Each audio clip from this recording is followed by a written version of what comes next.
Ochalaba okwanjula n'embaga. Kama yebazibwa abooluganda. Amina.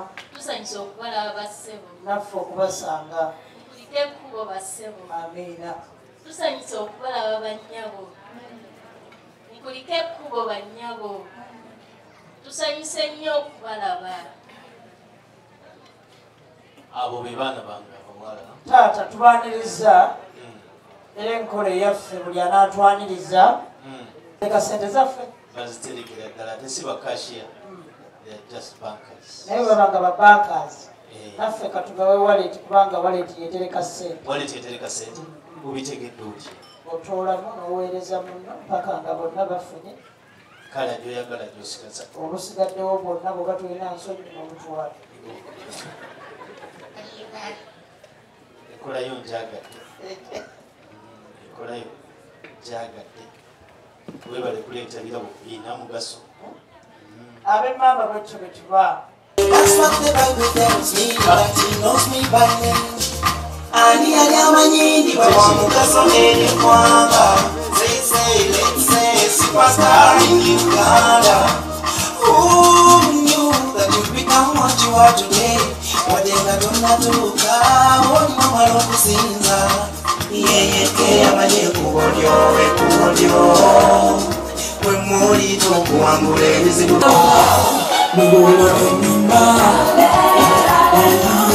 Awange engalo za Ssenyammani.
Ate kakati engalo za Senga Mega tumukubireko mu ngalo. Senga nga tonnaba kuvaawo sooka otuuleko n'omutabani oyo bakukube ekifaananyi. Mukwana tulaba ku Delta TV tukole banange ekiri wano kika kyerere buli serebu ali wano.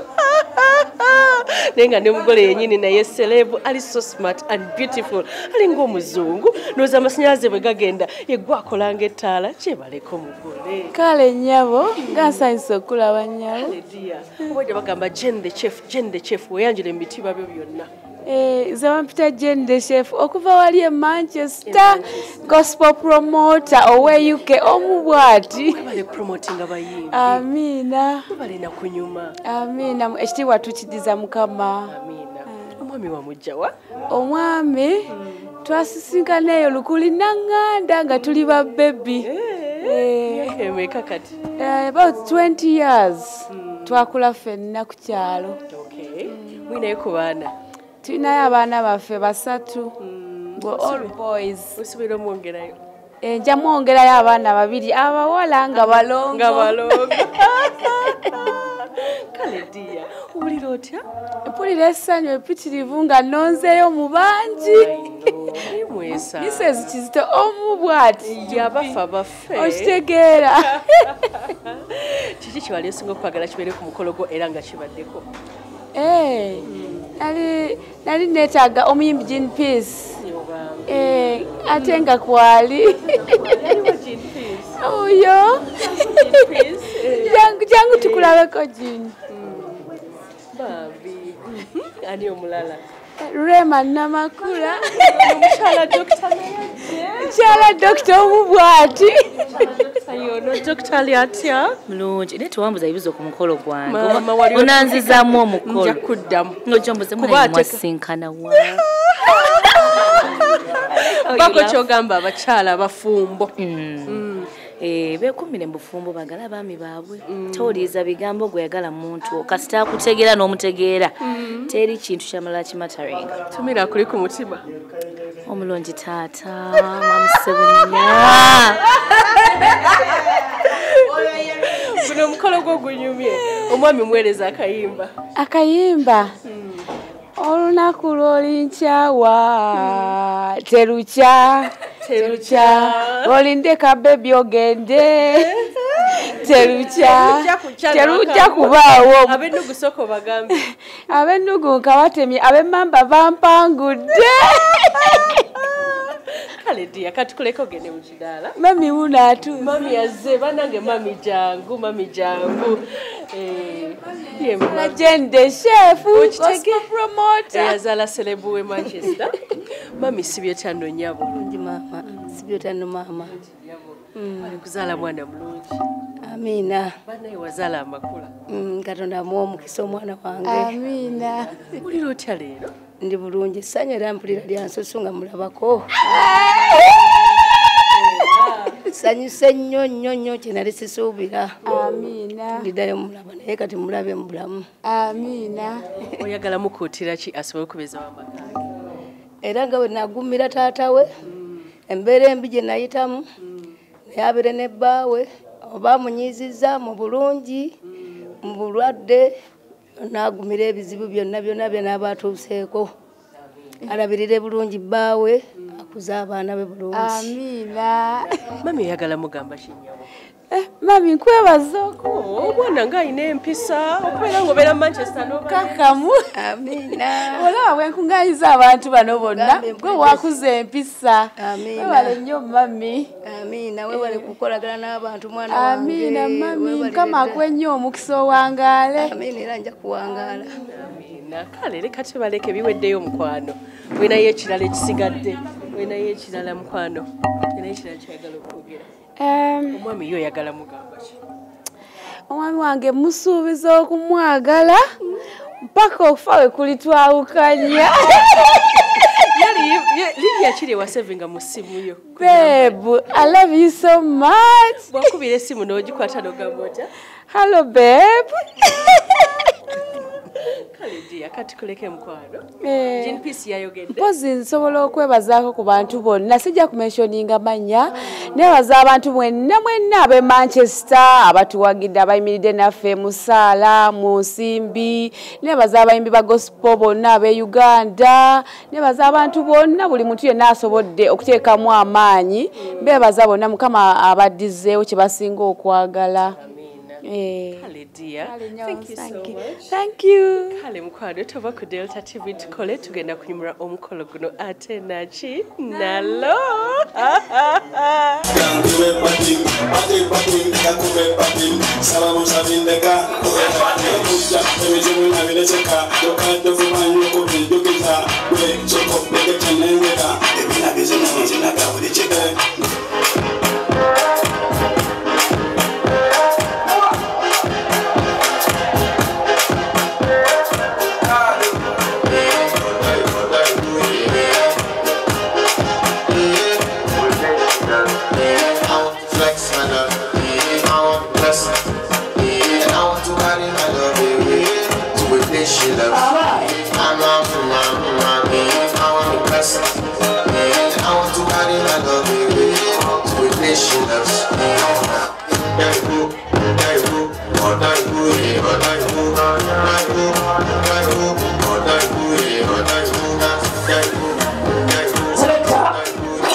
Tusanyisa okubalaba bassebo. Naffe bassebo.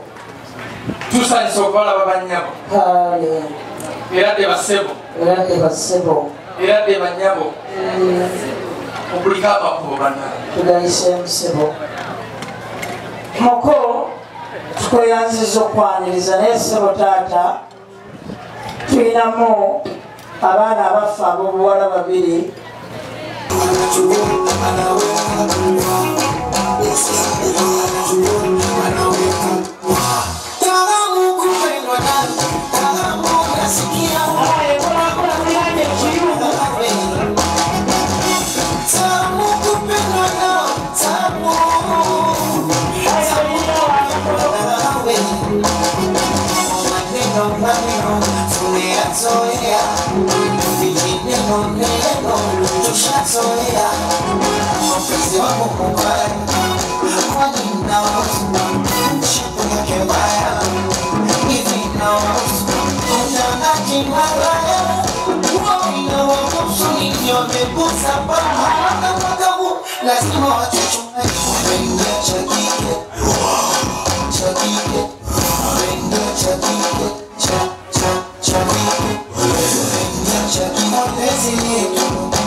Kale boche babadde bategeeza kikuba n'ategeerera nti ono gwe balina okutwala ayinamu kuwusa ng'afunye bibiri n'amuwaako kyatafunye tunategeerera nti ono gwe balina okufumbirwa ng'afunye ebibiri ekyokubiri akiwadde atafunye naye bano bwanga bondeetedde ba under 18 obadde oyagala under 20 abaana bange tebabakwate defilement kale taata bebanga bizeemu engeri y'amateeka abange bakomewo ababo beesootinge kale olinayo ne byeweerabidde ebyawerekedde omutwalo anti ffe era zonna twaleese nti lwakuba gwe wayagaddeko entakamiza kakati ente entakamiza yo yataata naye bataata bonna awamu netubawadde subulayeemu ne bamaama ab'empiki nabo ne tubawa ente naye obweraliikirivu bwennyina simanyi obako takisi bagulwe n'agendako kuba erina kusula mpidde olwaleero. Okyalaba Okwanjula N'Embaga.